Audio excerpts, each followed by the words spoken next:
Welcome, ladies and gentlemen, to a podcast that takes education to new heights. I'm Coach Sakile, the proud co founder of Embrace Your Free, and your host for Learning Outside the Box, the Homeschooling Chronicles. As a wife and mother of six incredible world schooling children, I have embarked on a homeschooling journey that has transformed our lives into a mind expanding family bonding, and self exploratory adventure. And let me tell you, it's a journey I wouldn't trade for the world. With over 2 decades of experience in homeschooling, I have had the privilege of assisting over 15,000 families on their homeschooling and world schooling paths through coaching, consulting, workshops, and more. Additionally, I operate this vibrant and empowering Black Homeschoolers Unite Facebook group where we unite and uplift Black families on their homeschooling journey. Today, I'm thrilled to present to you Learning Outside the Box, the Homeschooling Chronicles.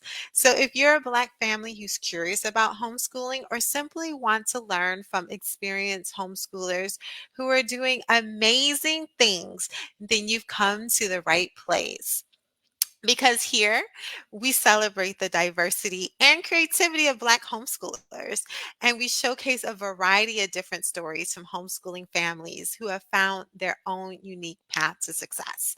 Because let's face it, homeschooling is all about learning outside the box.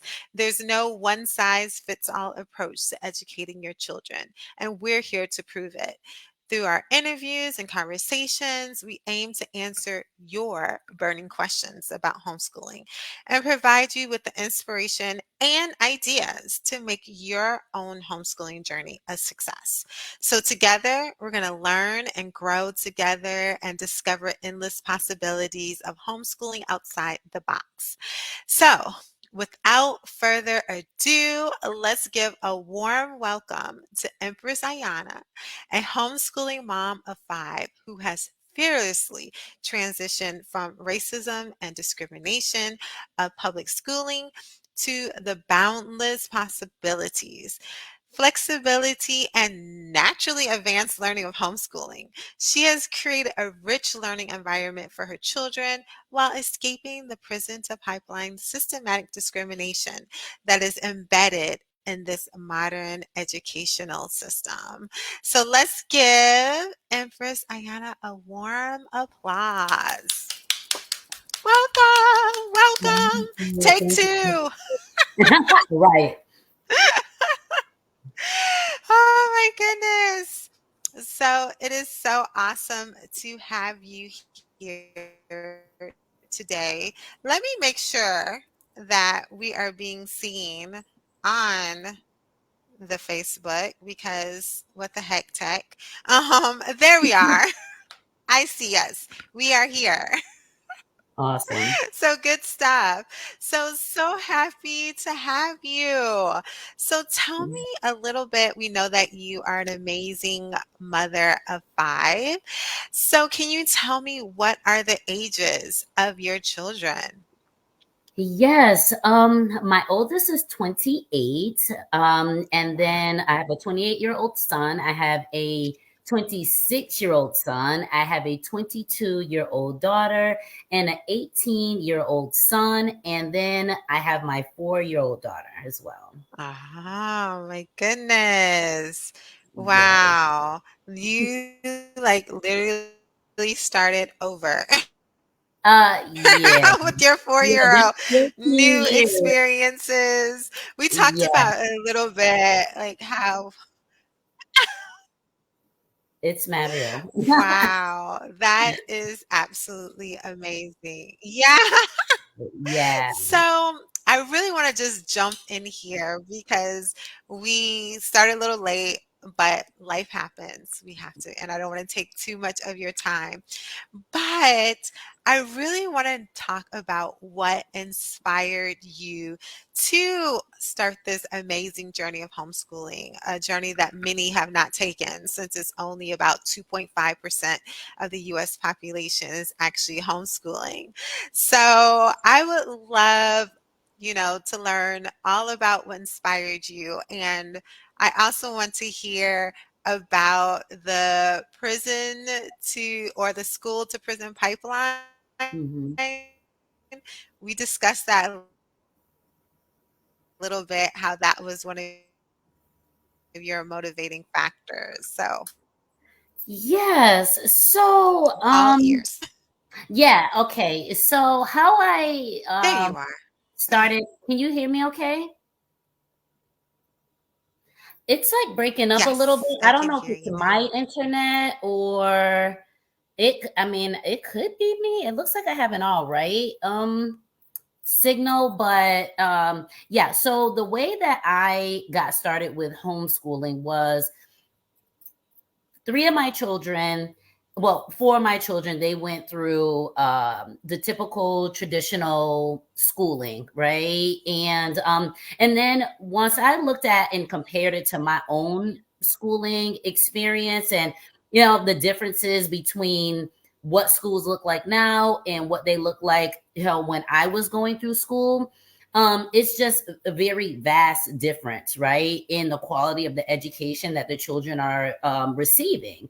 And so one of the things, my youngest son, he's the one who I started my homeschool journey with. And I wouldn't even necessarily say it was a successful transition. I would not even say that.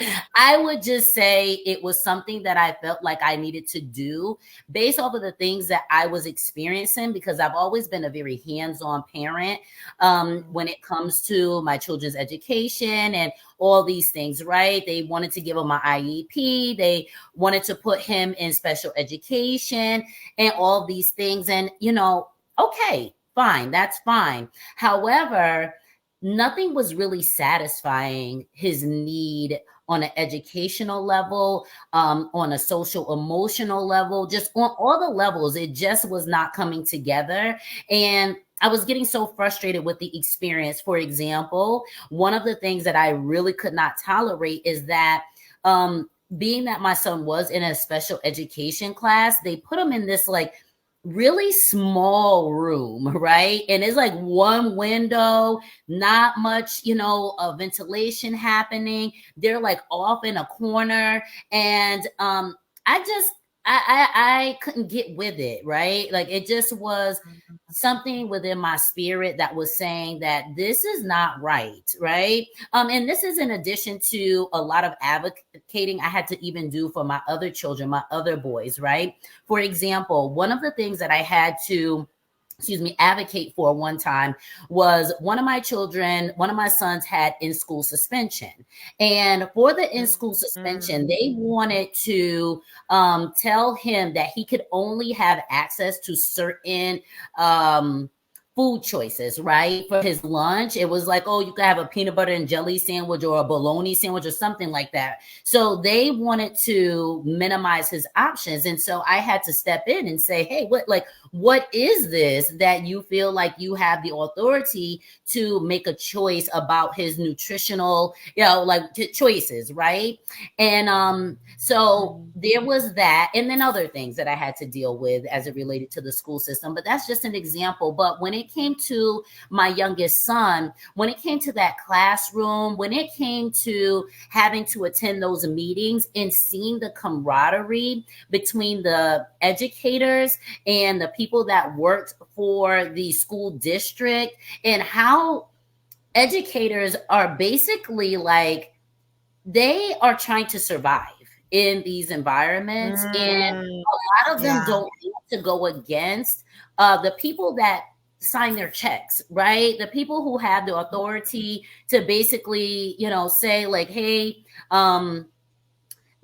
they just wanted to show up in a way that kind of looked like they were on both of our sides, but it was always to my child's detriment. A lot of lying, a lot of them just not really advocating for my child. And so for me, I had to make a choice about, I started to see my son falling behind.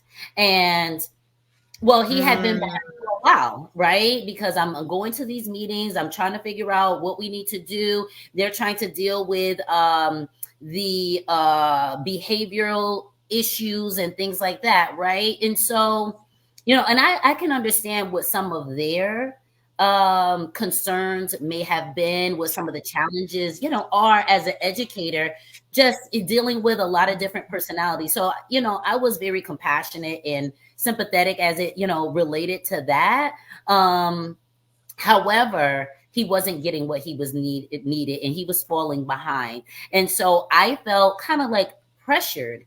into transitioning into homeschooling because I just couldn't take what he was experiencing and just seeing him fall behind. So that was what initially brought me to the homeschooling world. And Mm. to the, when you're talking about the school to prison pipeline, the room looked like a jail cell.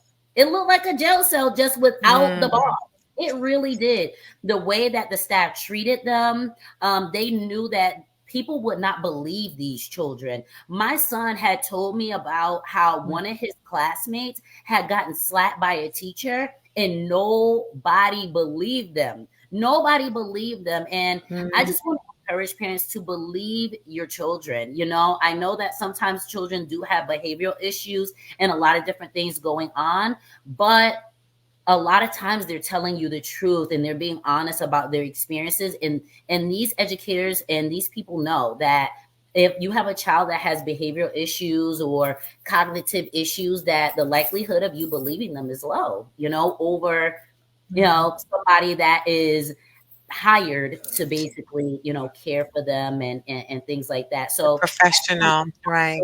syndrome, type of things kind of happening there, um, with the way that the children, because even that child did not even want to be honest about their experience, even though my son had witnessed it. They didn't want to be honest because they knew that they had to go be with this adult every single day. And who wants to tell on the adult that they really want to be their Mm. friend? And I got to see them every single day. So that's, some of the Yeah. experience that I basically had. It's really heart wrenching stuff. And my heart goes out to the parents that are like currently having to like deal with this kind of, trying to sort through what's real and what's not, what to do, should I quit my job? Like, how do you manage all of these things? So yeah, that's what kind of brought me to the place that I'm at. And my son ended up having to go back to traditional school. Wow. Yeah. Mm. Yeah. So I can see what that was a very strong motivation. Your son not getting the what he needed when it comes to emotional, intellectual, cognitive behavior support. And then basically in like a jail cell, like you said, a small room with just a little window. And that is very, very traumatic. And Mhm. why would a child be eager to learn in such an environment? They feel helpless.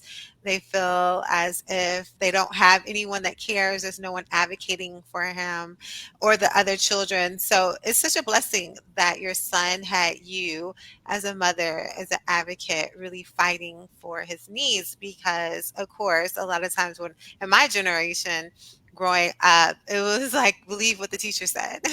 If the Mhm. teacher said this is what you did and this is what happened, then that's what it was. Period. And Right, so exactly. I think in today's age, it's wonderful that, you're taking the time to really listen because obviously, like you said, there is a school to prison pipeline. Like there is, we have the largest prison complex in the world. And so there's something in our system that's not right. And I really think it stems from the early days in our educational system that is setting up our youth to go in this direction. Either you're going into this prison or you're going to work. But either way, there's just like this systematic schedule and programming you to think and be a certain way. Mhm. And so I love that you were able to get your son out. And we had other people that, like AJ, she said she went through the same exact Mm. experience. Yeah. Um, and Mawusi was saying that it literally inspires a trauma. Inspires the trauma for Mhm. homeschooling parents. Like, yes, that is definitely a motivating factor, to prevent this. So tell me, you mentioned that it was not necessarily the easiest transition from, public school to homeschooling for Mhm. your family. So can you tell me a little bit about some of these challenges and how you were able to overcome them? Well, okay, so I think, I think that we have to know that there is success and failure, right? Too, because I Mm, would not say I overcame that situation because my son ended up having to go back to traditional school. And I think what we need to know is that just because you have a desire to homeschool your child doesn't mean your child is homeschoolable. It's just a real thing, mm, right? So we have to look at certain things like personality, like desire, right? We have to look at a multitude of different factors that can make homeschooling more of a, or overcoming, the transition. We have to be honest about ourselves. We have to be honest about our children. We have to be honest about our capabilities. I think that's like one of the main things. And I was able to learn from that experience because, don't get me wrong, I did, give him work that was up to par with where he needs to be, but he was very resistant, right? Like a lot of times these children have other factors, other things that are happening with them. And the truth be told is that a lot of times our children are being their peers have a lot of influence over them, how they influence, feel yeah. about life. Their brain is developing, they're growing, they're trying to understand who they are and where they're going. So this is why I say I would not say that we overcame it per se. However, what I did learn, I was able to apply to homeschooling my daughter, right? It's been a very successful. I started at 10 months with her. So I encourage people, if you can start early with your children, that's what I encourage you to do, right? And even though our hearts may desire to homeschool, I think you really should consider if that is the best decision for that child and for yourself, because you could be putting yourself in that child in a position to be more traumatized by the experiences. And it is a really sad and unfortunate reality, but you have to have the patience, you have to have the time, you have to have the wherewithal to be able to even have the space to homeschool, right? And so now that Mhm. my children are older, everyone is out of the home, and I had support from my mother, right? Because being a single mother of 4 children at that time was very, very difficult. And thankfully, by the time I needed to homeschool my son, who's now 18, he was about like 13 or 14 at the time. um by the time that I was trying to homeschool him, my other 3 children were already out of the home, or my mom was supporting me. And so you have to have a strong support system in order to homeschool as well. And so as it relates to that, now that my youngest son, he wanted to be with my mom. My mom has had her challenges with him, right? So it's like, and also knowing that the challenges you have may not necessarily have anything to do with you, right? Like, so no matter where my child went, it's been a struggle. It's been a struggle, right? And, Mhm. but right now, I am able to feel the successes that I would like to feel when it comes to homeschooling, because I did get an opportunity to do it sooner, with my daughter, and kind of Mhm. starting from that place. So I'm grateful to be able to feel those successes. And now that my son, he went back to traditional school, he was not able to even, that was even difficult for him. So, this has been like an ongoing thing, right? This is life, and it's layered. And I think we just have to give ourselves grace through the process. Absolutely. Grace is key. So now that we went over a lot of the challenges and obstacles, and we're on the other side, and you're having much success with your daughter homeschooling, can we talk about some of the benefits, some of the perks that you've seen when it comes to homeschooling? Yeah, absolutely. You know, homeschooling has been a really amazing experience because we have the flexibility, right? I'm not going by anybody else's curriculum. I'm allowing my daughter to pretty much like decide how she wants to learn. I mean, there is some structure. Don't get me wrong. There is definitely structure, but the flexibility is amazing and I love it. So for example, we play games to learn counting, to learn colors, to learn a multitude of different things, right? I don't have to make it feel like, oh, she has to sit down for a certain amount of time in order for learning to happen. Learning happens wherever we are. And I love that, right? So I love gardening. So we learn about the different parts of a plant, and she gets to really like dig in and have these experiences that we weren't able to have, otherwise without the homeschooling experience. So I love the flexibility. I love that there is not the pressure, the same way as it was before.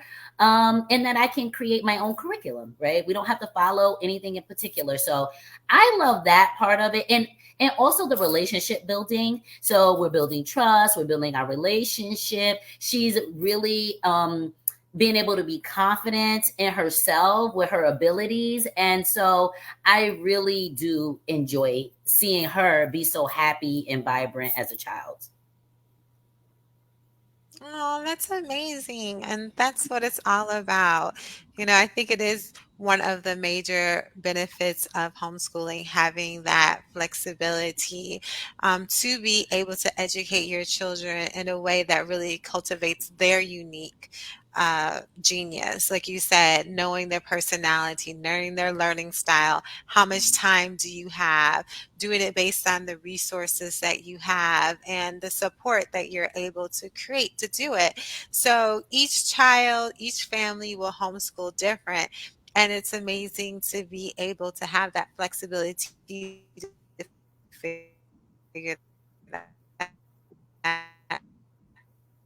out and to be able to create that really close bond with.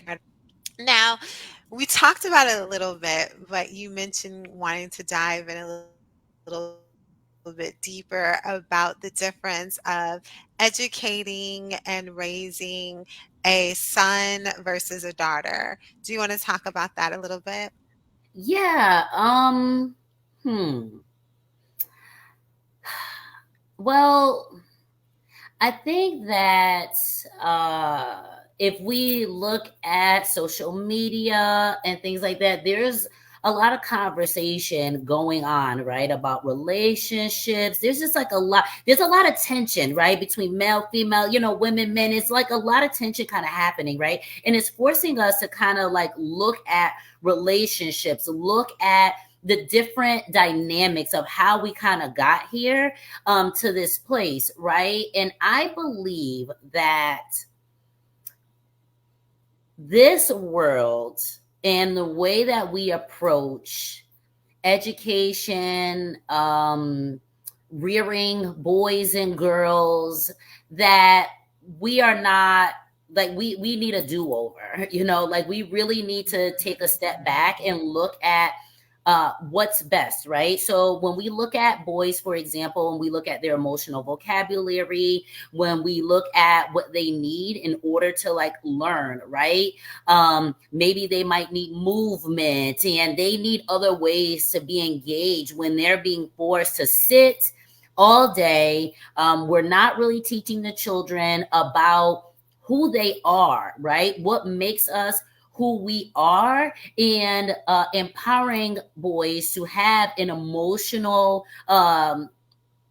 vocabulary so that they can express themselves, and having the space to right just be themselves, to embrace their masculinity as well as the feminine side of themselves. So I just believe that we need to take a step back and really look at how we're educating boys, and take an approach that's more in alignment with the type of people that we want in our society, right? And being okay with, because once we do that, that is like a domino effect. Like it affects so many other places in your life, right? Because maybe your dad is saying, or the child's father is saying, oh, all that crying is not appropriate, or be a boy, be a man, so while you're trying to embrace the child and really trying to help the child to embrace themselves, people around you might be sending messages that are not in alignment with what you're trying to do. And I think that in and of itself is a layer that we have to like deal with, right? We have to be okay and comfortable with saying like, no, this is not okay. This is what I really would like, and allowing children to have the space to be.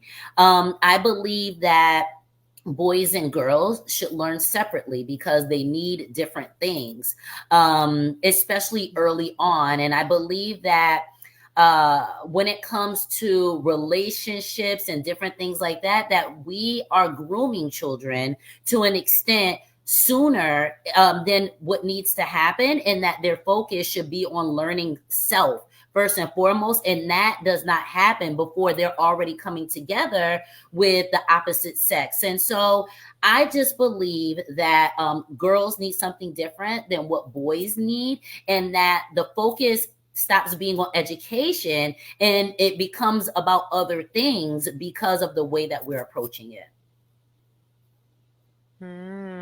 That is very interesting. I love it.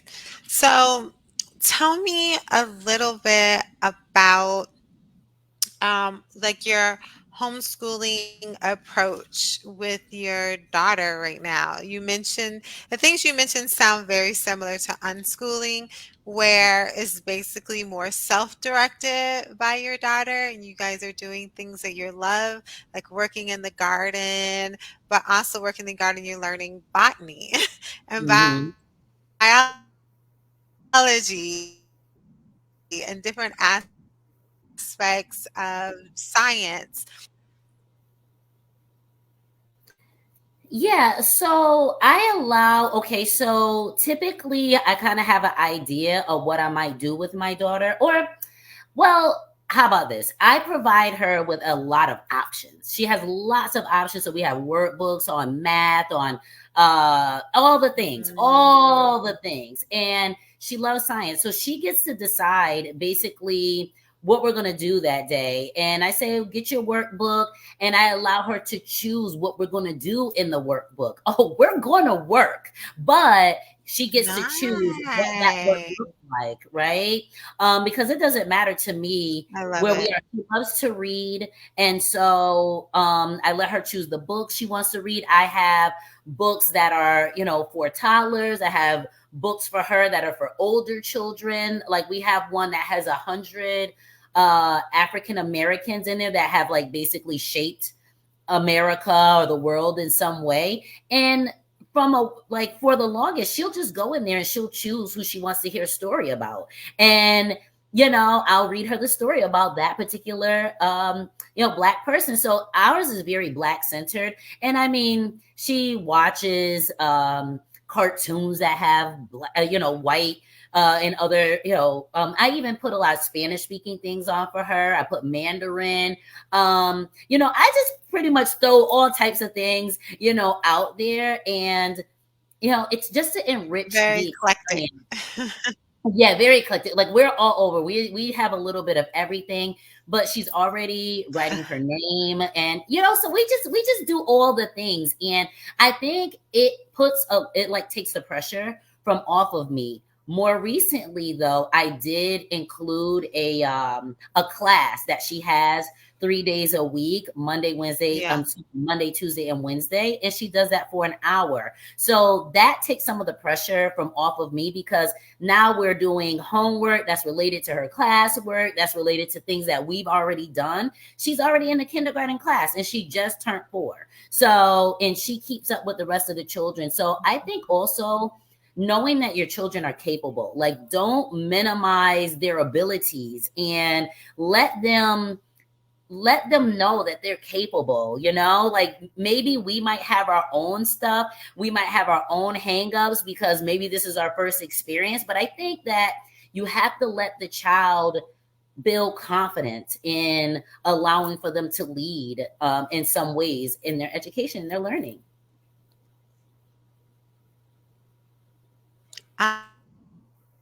Absolutely.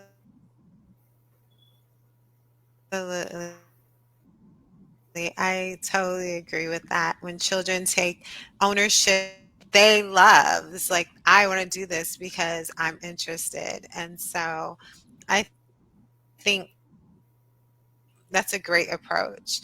So let's talk a little bit about business. So, and making money.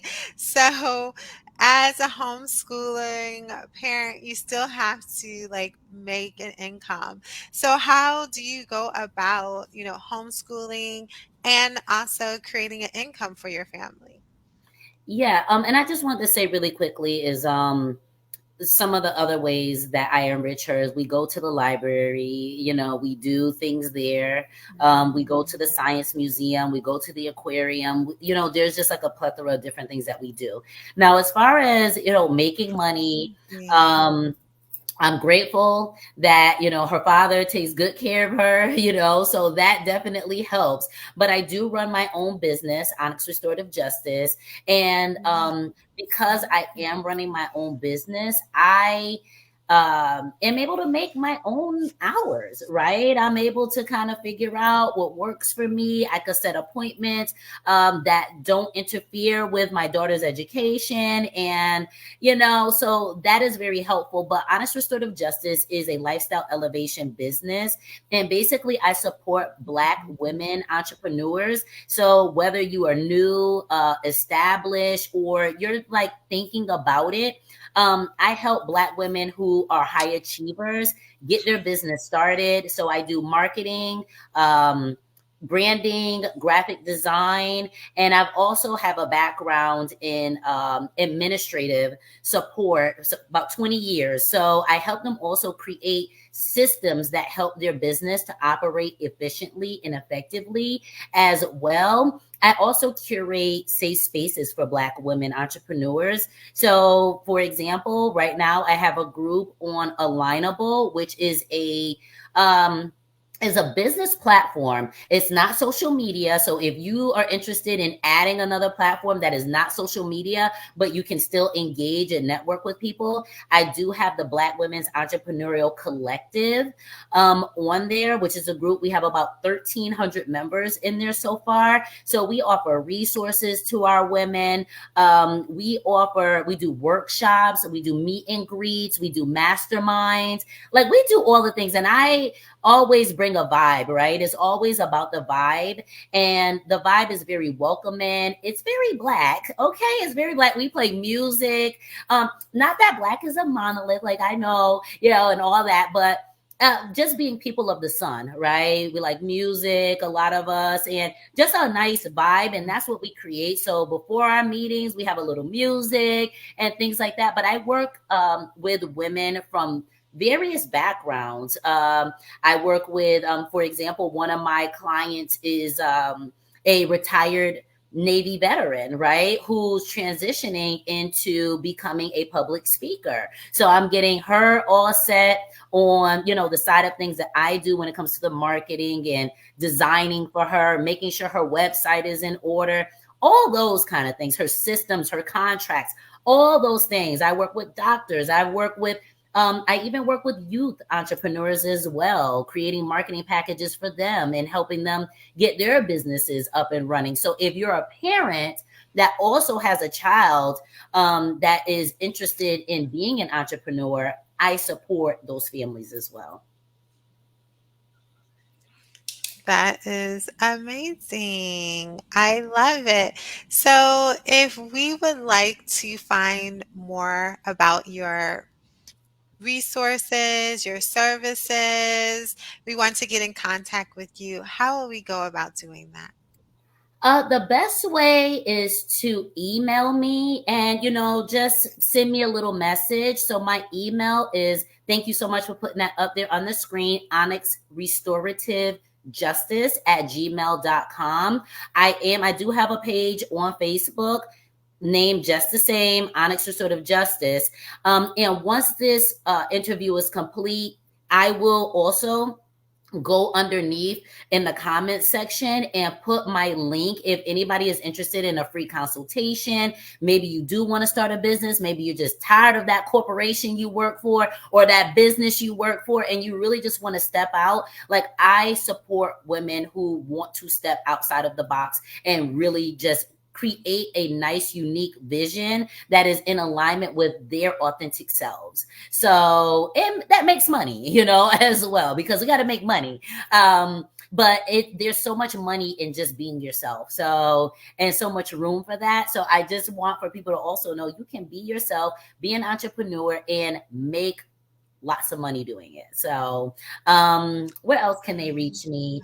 On Alignable, as I was saying, you can find me under Empress Ayana on Alignable. If you're not already on there, it's free. It's a free platform, unless you want to upgrade yourself or something on there, but it is free to get started. It's free to join my group. And the name of the group is Black Women's Entrepreneurial Collective. Once you do get on Alignable, but I can help, support anybody that is interested in joining Alignable with getting connected with the group. We do have someone I have a co-leader inside of our group who assists our members with developing their Alignable profiles and all that kind of stuff. So you don't have to feel like you're on your own as you're making your way through there. And I think that's probably one of my strengths is, just really walking side by side with the women that I work with so they don't have to feel alone, right? And I understand the process. So, yeah, that's where you can find me. That's powerful. I love all that you're doing, and I'm sure many family members will be reaching out. And yes, so Empress Ayana will be posting her information in the chat so that we can. She's like, I can't figure it out. So she'll be posting it in Yeah, the group I'm going to come and I'm going to post. I'll so post all the that information you will as well. have the information. Yes. Excellent, excellent, excellent. So now we want to open it up to the community to ask you a few questions. So if you have some questions for Empress Ayana, please drop it in the chat. And while we're waiting for those questions to come through, I would love to know what is some advice that you would give to a family that is considering homeschooling? Mhm. As I was saying before, I think really taking into consideration if you're in a place, do you have the patience? Do you have techniques and ways that you're already managing your stress, right? Would you say you're emotionally intelligent and self-aware? Have you started to dig into what your triggers might be? Because when you're working that closely, with your children, a great level of emotional intelligence and self-awareness is of the utmost importance. Do you have the support that you need?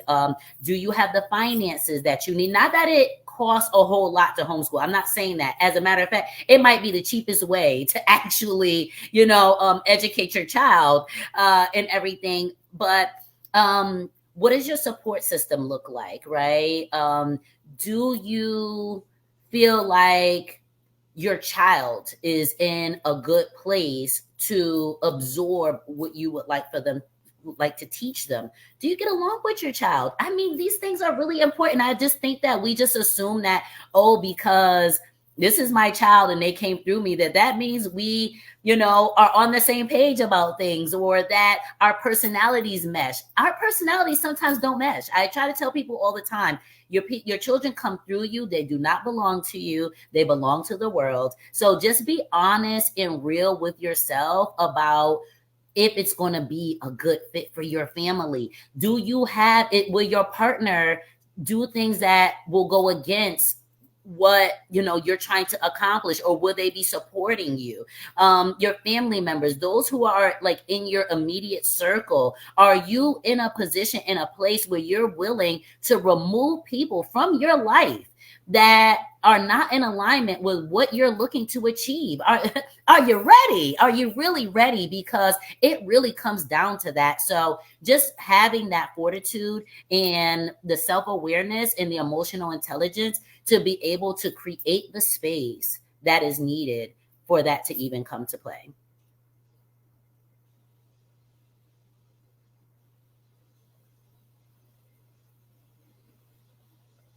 Yeah, absolutely. Absolutely. And the great thing about homeschooling, there's a variety of different ways to go about doing it. Like, it really, when it comes to homeschooling, it takes a village. So maybe you don't have the time or the patience, but maybe there is a co-op in the community where there's various parents that are coming together that are willing to assist in the homeschooling process.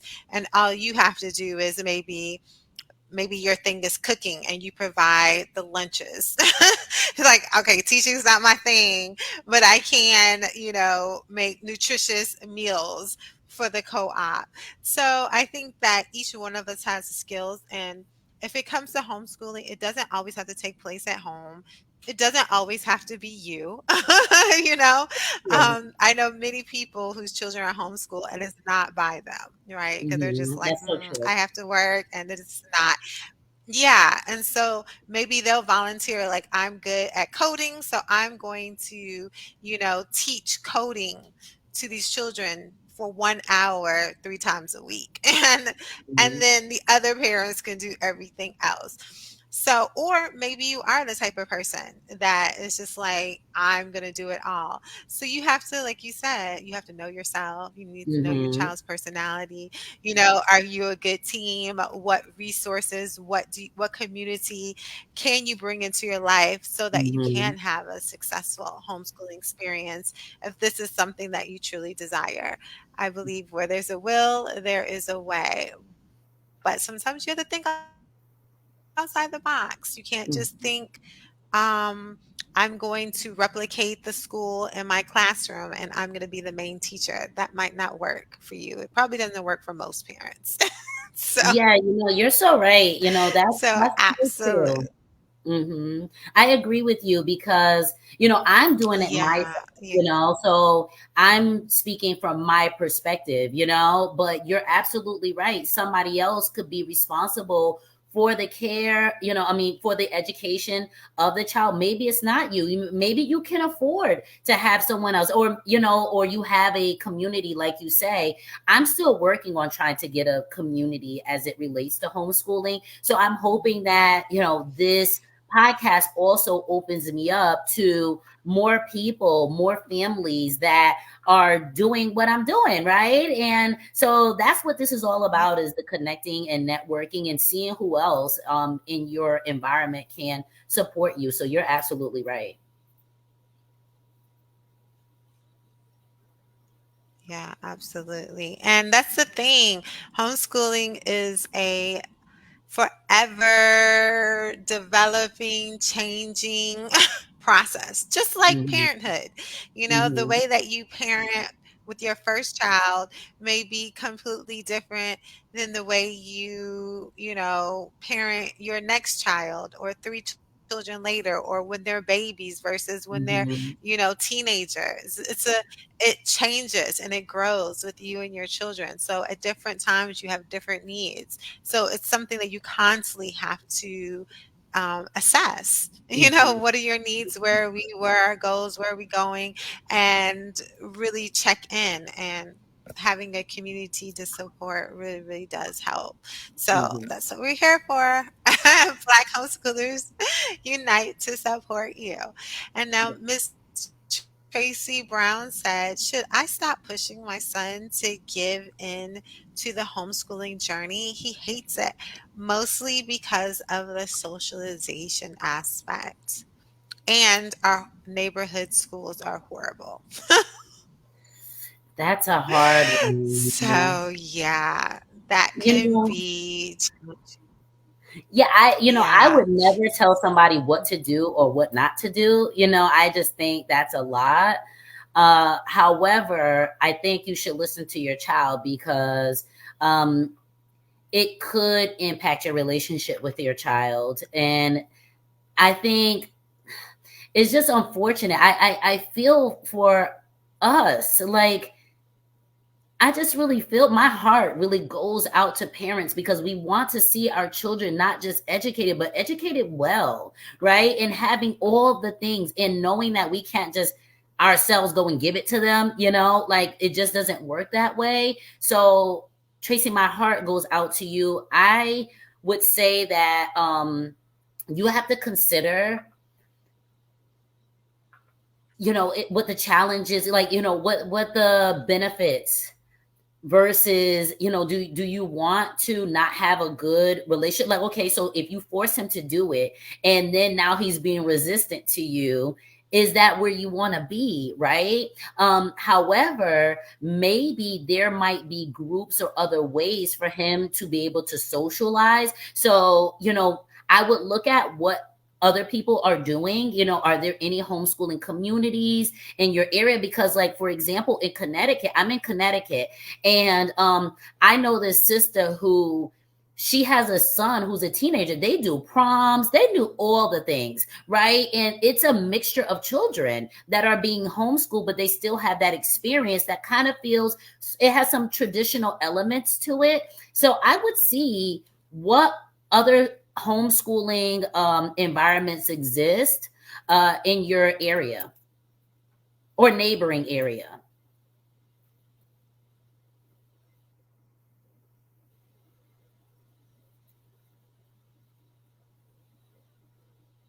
I don't know. There might be like a little bit of a delay, maybe a little bit of a lag. I'm not sure.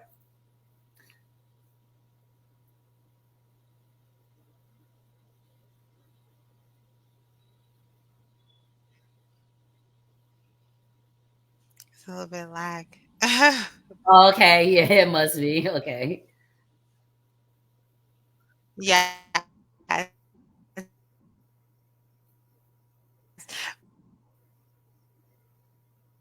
But that's a good point because, socialization doesn't necessarily just take place at school. With their family and extended family, and then it goes out to the youth. So, for instance, when, we have six children, and when we were on our homeschooling journey, we connected with many other homeschooling families. And all of my friends had 5 to 10 children that they were homeschooling. So if three of our families got together, that was like at least 15 children that were coming together. And we would have field trips at least 5 days a week.